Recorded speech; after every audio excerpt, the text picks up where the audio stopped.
Hey guys, welcome back. So today we're out the range with the new Beretta ARX100, which is a 5.56mm semi-automatic carbine. This rifle is brand new, again from Beretta, just came out this year. I know a lot of you guys have been eagerly awaiting this rifle to come out. It was first announced at SHOT Show a couple of years ago. Seems like Beretta missed a few of its delivery dates, upset a few folks, but the rifle is definitely here, and that's what we're going to take a look at this afternoon. I've had this rifle now for several months. I've had an opportunity to put well over 1,000 rounds through it, multiple different types of ammunition, and I want to report back to you guys what I found out about this gun. So, let's get started.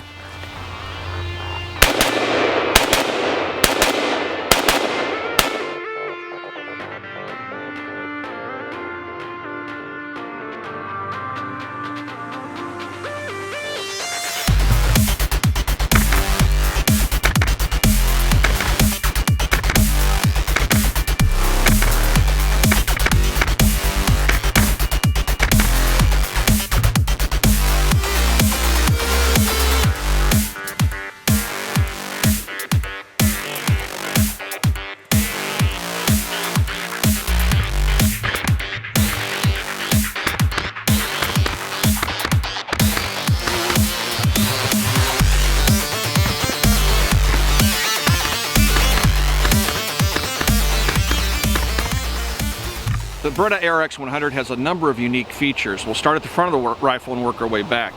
First of all, it has a standard mil-spec, NATO mil-spec, bird cage, flash suppressor on it. Coming back to the gas block, you'll notice it has a standard strap-type sling attachment that swivels left and right. And then right here is an adjustable gas block. Now this is a gas piston-driven system, but like with most things on this gun, you can adjust the gas settings from the standard to the non-standard. It comes factory set to standard, which is for standard pressure ammunition. You can adjust it to non-standard by inserting a tip of a bullet, rotating it till it stops, to the non-standard setting. That would be for low pressure rounds. This is not really a suppressor setting. All right, I'm gonna put it back in the normal position there. Coming back, we have the front sight, which you can deploy by pushing a button, and it pops up. It is adjustable for elevation. To put it back down, you just push it down and push the cross pin right here. You just push that across and that locks it back in place. Here we have 1913 rails on both sides of the rifle, which are held in place with a couple of screws.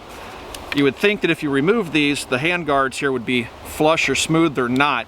You'll notice there's ridges underneath there. You can probably see them better from this side. There are ridges underneath there, so even if you remove these pick rails, you're still going to have bumps there. I'm not sure what the thinking is. However, it does look as though you could extend these rails out if you wanted to. Perhaps that's a future upgrade from Beretta, I don't know. Then underneath the handguard, it looks like you have a 1913 rail, which you do. It's a really short one. You would assume that it extends all the way back underneath this handguard, but it doesn't. This is a mounting point for the GLX 160 40mm grenade launcher, which I had a chance to see while I was out at Beretta in Accokeek, Maryland. When you slide this off, you'll notice that it's a non-standard rail here. It's bigger than a 1913 rail, and it will not accept standard 1913 accessories. However, Beretta does have an optional accessory that'll change that, and I'll show you that here in a few minutes. This just slides on, clicks into place, and it stays where it's supposed to be. Right behind that, you'll see these little tabs. They're on both sides of the rifle. There's one here and one here. Look very reminiscent of a Glock takedown lever. You can pinch these and pull on the barrel, which I'll show you here in a few minutes, and the barrel just pops right out of the gun. It's a quick change barrel system. Beretta says that eventually they'll have different calibers available, such as 300 Blackout. I've heard people even say 308 Winchester. I don't know how that's possible, but you know, maybe it is. I don't know. That would be interesting to see. Coming back, you see a sling attachment points here around the ejection port. Again, they're strap slings. This little bump here is for the stock. When you fold the stock, that's where it locks. When you want to deploy, you just kind of pull down and pull out, and the stock redeploys. Underneath that is the ambi magazine release. Right here, you can push that button. That'll drop the magazine. On the other side of the rifle, you'll see a magazine release as well. Just below that is the bolt release. And again, it's on the opposite side. This rifle is very ambidextrous. To lock the bolt in the rear, you can just push up on this, and that locks the bolt to the rear. When you insert a fresh magazine, reach over with your finger, push down, and the bolt will chamber the next round. The selector lever is ambi as well. It has two positions. It's right here. and you can select easily safe or fire. Now another cool feature is the charging handle is currently on the left hand side of the rifle. I can pull this charging handle slightly to the rear to this little flat spot here on the receiver. It's kind of an index mark that you can see. You pull this charging handle back and pull out. Once you hit that spot, you pull out, it'll lock the bolt in that position, and then all you have to do is push, and the charging handle comes around to the other side. Push it back in, and now the rifle charges from the other side. Coming back, we have the rear sight, which is much like the front sight. You push this button right here, and that deploys the sight just like the front sight. And then on the face of the sight, it has range markings, and you rotate your aperture to either 100, 200, 300, 400, or 500. I think it goes up to 600 meters. And it has a little arrow indicator telling you what range it's set to. To put the sight away, you fold it down, push that button across, and it locks the sight in the folded position. Back here on the stock is the push button that locks the stock in place. You just push this button, the stock folds, hinges over, and locks into position. It won't come loose. When you want to deploy it, grab it, smartly pull it to the rear, and it'll click loose and lock into the extended position. The stock is also adjustable for length of pull. There's a little button right here. You also have a sling mount point right here, but you push this button, it's like a trigger, and you can adjust it to 3 different positions. Now, like with most everything on this rifle, you can actually remove your stock with the tip of a bullet.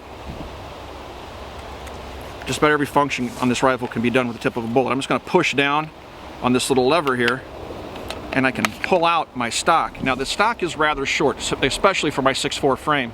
Beretta tells me that they're working on a slightly extended version that will extend that length of pull. We'll see if that comes out here soon. And finally, this little hole right here is a tip, or is meant for the tip of a bullet. You can push a bullet in and you hear it click, and what I've done is gone from right-hand ejection to left-hand ejection. If I want to go back to right-hand ejection, I insert the tip of the bullet over here and press on this little bar. You hear a click, and now it's ejecting out the right-hand side of the rifle again. So very quickly, I can change which side the charging handle is on. I can also change very quickly which side the rifle ejects from. It's very handy for people that are left-handers. We had a guy out here at the range just this past week, Sam, and Sam is a lefty, and he was really impressed with how quickly I could reverse the controls on this rifle, making it a true left-handed rifle. No bolts to replace, nothing. Everything can be done, again, with the tip of a bullet. Fairly impressive setup. Let me show you how to field strip the ARX100. First, you want to make sure the weapon's clear, have no magazine, check the chamber, have the weapon on safe. Now, you're going to start off by folding the stock, pushing this button, just fold it and get it out of the way. Inside the rear of the receiver here, that's basically one big button. What I'm going to do is push up on the selector lever with my thumb and push down on that button, which will then go in. Let me see if I can do this so you can see this on the camera. I'm pushing up on the selector lever, I push down on that button, and while I'm doing that, I pull down on the handguard, and you'll see it start to dislodge right here. It'll just come right off, all right? Inside you have your bolt and carrier. Take your charging handle, pull it up to this notch right here, pull out on it like you're going to go ahead and reverse the charging of the gun, push it forward to the half-mast position right there, and now you can draw your bolt and carrier right out of the receiver of the gun. The bolt and carrier, 2-piece, I'm going to go ahead and push on this recoil spring, and you'll see a flat here on the front of the recoil spring guide. Just push on that, rotate it, and now your recoil spring will draw out of the bolt carrier.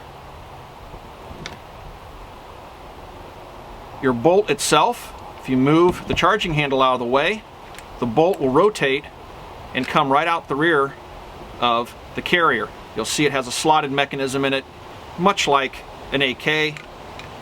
Put it back together, you just reverse the process, hit that slot, put your charging handle at the half-mast position,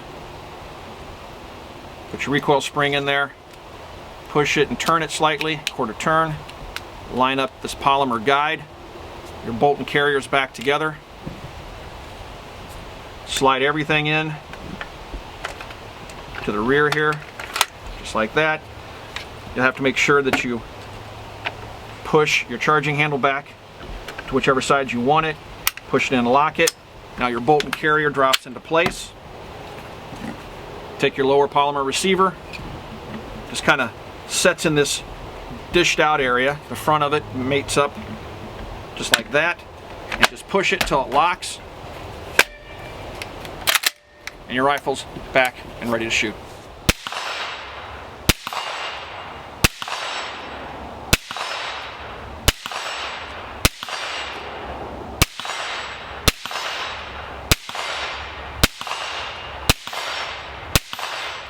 The rifle has a few quirks. I'm going to go through those for you here really quick. First of all, when the rifle first came out, Mr. Larry Vickers commented that the rail in the rear was loose, it wobbled, and he was absolutely right. After he made that comment, I did check my rifle, and he was absolutely right. The rail, this top metal piece, was actually loose and could be moved ever so slightly. It's held in place by 2 screws. Now this rail system has gone through at least 1, maybe 2 evolutions. When I was at the Beretta Factory, they showed me some early ARX100s. These sights were actually integrated into the receiver of the gun. If you look at the 22 version of these rifles, it came out long before these rifles actually came out, they will have the original sights on them that the original ARX160s or 100s, which is the semi-automatic version of the 160, had. So this rail has evolved a little bit to where now it has no support here in the rear from the factory, and the sights sit on top of it right here and right here. So I took this rifle out and did some accuracy testing with it. I put a scope up here on the rail and I shot it without this pin that you see right here. I shot it without that pin and looked at the groups that I got from it. And the groups were, 2.5 inches to 3 inches with military ball ammunition, which is standard. That's M4 accuracy. So then I put this pin in that Beretta sent to me after I called them up and talked to them about this loose rail. They said, oh yeah, we got something we can send to you. And it's something, I think it's either shipping in the new rifles now, this is a very early rifle, or it's something you can call up Beretta and get if you have one and it bothers you. So I put this pin in here. It completely takes the movement out of the rail. I put the scope back on it, shot groups again, and got the exact same accuracy. So the slight movement here on the rear of the rail doesn't really affect how the gun shoots, especially if you have optics mounted forward over where these mounting points are. The front isn't an issue. It was just the rear that had ever so slight movement. So if that bothers you, call up Beretta and get the pin if you don't already have it. Now the other thing I don't really care for on the gun are these backup sights. They don't do it for me. They move around, you can see movement in them. They're backup sights in every sense of the word. They're kind of big and kind of awkward. I don't care for them. If you're going to get this rifle, you probably ought to consider putting some different backup sights on it. A lot of options out there on the market. Standard 1913 rail. Drop whatever sights you want on there. I don't see that as being that big of a deal. But another thing that's kind of interesting is that the sights, again, like with most everything on this rifle, can be worked on with the tip of a bullet. To remove the rear sight, you just push this little button with the tip of a bullet, and the rear sight just comes right off the gun. Put it back on, line it up. If I can do that from here. Tip of a bullet, push the button, and it's back into place. Now the rifle has a pretty high setting rail. You'll notice I have no riser mount here on this Delta Point loopholed red dot sight. I really like this sight on the gun, by the way, because it's so small and unobtrusive, but because you have such a high rail, it doesn't need a riser, and my cheek position is perfect. This sight works outstandingly well on this rifle. You can put an AEM5 micro on here without a riser mount, works just fine. Now where you're going to run into some problems potentially is with co-witnessing with iron sights. So if you run it without a riser on a T1 micro, for example, and you run standard iron sights, you're not going to get a co-witness through the sight. You're going to have to put it on a riser. If you do that, you may find that your cheek's just a little too far off the rifle stock. So I've really come to like this little Delta Point sight on the gun. The other thing that's a little bit quirky for me is the lack of QD mounting points. The strap sling mounts that are all over the rifle just really don't appeal to me. Now keep in mind that this rifle was designed for the Beretta military, and they probably don't have any use for QD slings. So it is a little bit quirky. Here in America, we really like our QD mounts. I'm one of those people. It's not a big deal. You can find plenty of strap slings out there, but it's just one of those things I'd like to see revisited, potentially in the future if they make updates to the rifle.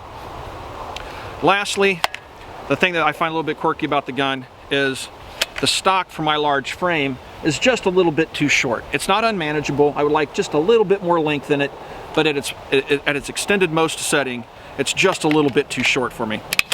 All the way collapsed, obviously, it's really too short. And all the way to extended, it's just a wee bit short. But nothing I can't live with. It works just fine. Overall, the ergonomics of the rifle are very positive. I like how the gun feels. A lot of you guys out there have said it looks like a pregnant guppy, or it has odd looking features and lines. I think the rifle shoulders very nicely. It balances very well. I really like how the rifle shoots. It points naturally. Again, it's very lightweight. It doesn't feel like it has a bunch of weight out front. It does have a pencil weight barrel, which contributes to how well it balances out. Overall, it's a very shootable rifle. I enjoy shooting this gun quite a bit.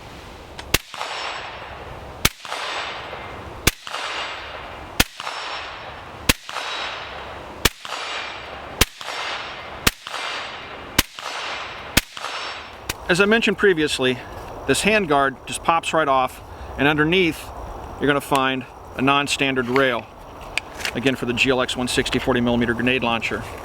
Beretta does have an accessory, and I'm not sure how much this costs. I asked about it when I saw it at the factory on my factory tour, and they sent me one so I could show it to you guys. But this 1913 accessory slides onto this GLX rail system, and then has a single pin back here where the grenade launcher would lock in. It uses the same pinhole. You push that pin through, and now you have a full-length 1913 rail on the bottom of the ARX100. One of the reasons I like that 1913 rail on the bottom is so I can put my AFG down there. I really like how this feels on the rifle. Now let's show you something else. I like running this rifle suppressed, but before I get into that, I'm going to show you the quick change barrel feature. One other thing I didn't show you is right here there's a big button on the bottom that actuates the bolt stop. You can push up on this with your finger and pull back on the bolt. You notice I'm pushing on the bottom, and it locks the bolt to the rear. Now to remove your barrel, all you have to do is pinch these little takedown levers here and pull your barrel out. Now in doing that, I just lock the bolt, or drop the bolt forward. Now I'm going to have to pull that bolt back to the rear, lock it to the rear to put it back together. But the barrel just drops in. You can see the gas piston system there. This is it. Just drop the barrel in. Everything seems to line up on its own fairly easily. Just kind of drop it in there, move it around until it drops in and locks, and that's it. It locks itself in. That's all you have to do. Drop your bolt and you're ready to shoot. Now the gun is very suppressor friendly. I've shot a lot of ammo through this thing. Matter of fact, the damage you see to the finish on this suppressor was done on this Beretta ARX100. I was running the snot out of it with the Griffin guys. Because it's a standard NATO A2 birdcage flash hider, the Griffin Armament quick detach system works perfectly, locks right into place, and the gun runs flawlessly. You don't have to change the gas settings, nothing, and the gun runs flawlessly with that suppressor. Pop a few rounds in here, charge the rifle, and we're off to the races.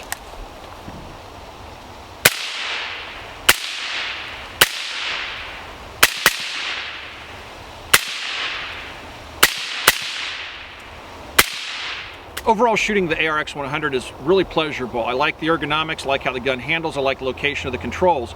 It is a very shootable rifle. Again, as I've mentioned, it points very quickly, it feels very lightweight, probably due to the fact that the gun is mostly polymer. Everything, upper and lower, everything's polymer except for obviously the firing components like the barrel, bolt, and such parts like that. Now the gun has those ambi controls, which I really like. I can drop the bolt easily from this shoulder, or I can drop the bolt easily from this shoulder as well, just by pushing on that button with my left finger. Now I'm not a left-handed shooter, but it's very easy to go from one shoulder to the other with the rifle, and all the controls automatically right there for you. The selector lever, the bolt controls, and the charging handle if you want to run it either left or right hand side. The recoil on the gun is very mild. It shoots really good. Now the trigger pull is fairly heavy. It measures, after it's been broken in a little bit, right around 10 pounds. It's a fairly heavy trigger pull. But that's not going to prevent me from being able to fire the gun fairly quickly.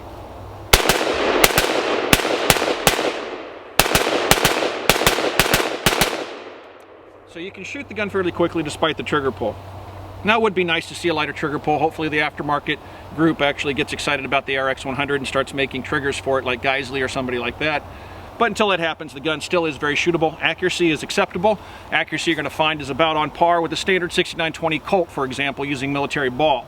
The barrel itself is a pencil weight barrel. It's a 1-in-7 twist. It is cold hammer forged and chrome lined. Now, I had a chance to see the hammer forging process at Beretta, and it's really impressive. The quality of the barrels, actually, the quality of the guns overall is outstanding. The care that goes into the gun's manufacturing and the testing is absolutely incredible. They proof test every gun. They put these guns together by hand. It's just an outstanding experience to actually see how these guns are being made and actually seeing the hammer forge here in the United States producing these barrels. So overall, the quality of the gun is outstanding. The reliability has been spot on. I've had zero problems with this gun with a wide variety of ammunition. Overall, I would say it's probably one of the most reliable 5.56 guns I've played with in a while. It's really, really nice. Locks open, dropping the magazine out. It's a simple manner of pushing the button. Magazine comes out, stick another one in, hit the bolt release, and back to work you go. Neat shooting gun.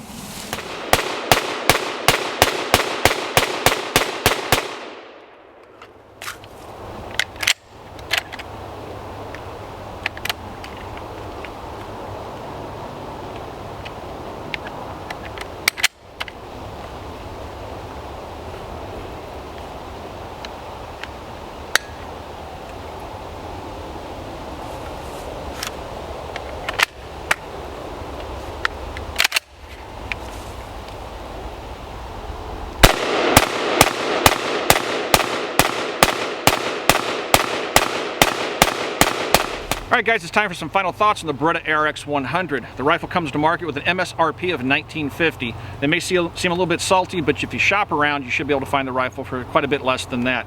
Overall, the quality of the gun is really good. It's an amazing rifle. When it comes to reliability, the gun is extremely reliable. I've shot it with a bunch of different types of ammunition, and it works flawlessly with everything from steel case to brass cased M193 or even match ammunition. The gun is completely configurable from either left or right hand usage. The only thing that's a little bit odd about it that some of you may not like is the fact it doesn't use 3rd generation PMags, and you can't use some types of drums like the X15 products drum does not work in here. As a matter of fact, I did a whole video dedicated to what magazines do and don't work in the ARX100. I'll put a link to that in the description below. I also did some accuracy testing with the rifle. I'll put a link to that video in the description below as well. So the rifle, overall, if you're looking for something that's going to replace the AR-15, perhaps you should shop elsewhere. I don't necessarily think in the US market this is an AR-15 replacement rifle. This is an outstanding military rifle, a great 5.56 carbine, something that I like having in my safe. If you're looking for an AR-15 though, just go buy an AR-15. I know a lot of you guys have made comments already that, oh well, why pay that much for the Beretta, just go buy an AR. Absolutely, if you're looking for an AR, get one. But if you're looking for a modern military rifle with a lot of features that's extremely reliable, check out the ARX100. This is a very different gun. I love having it in the safe. You're going to see it more here on the channel. It's really quite unique. If you guys have any questions about anything you've seen in this video, you can ask those questions on our Facebook page. You can find us on Facebook at facebook.com/militaryarms. As always, everybody, thanks for watching, and we'll talk to you guys soon.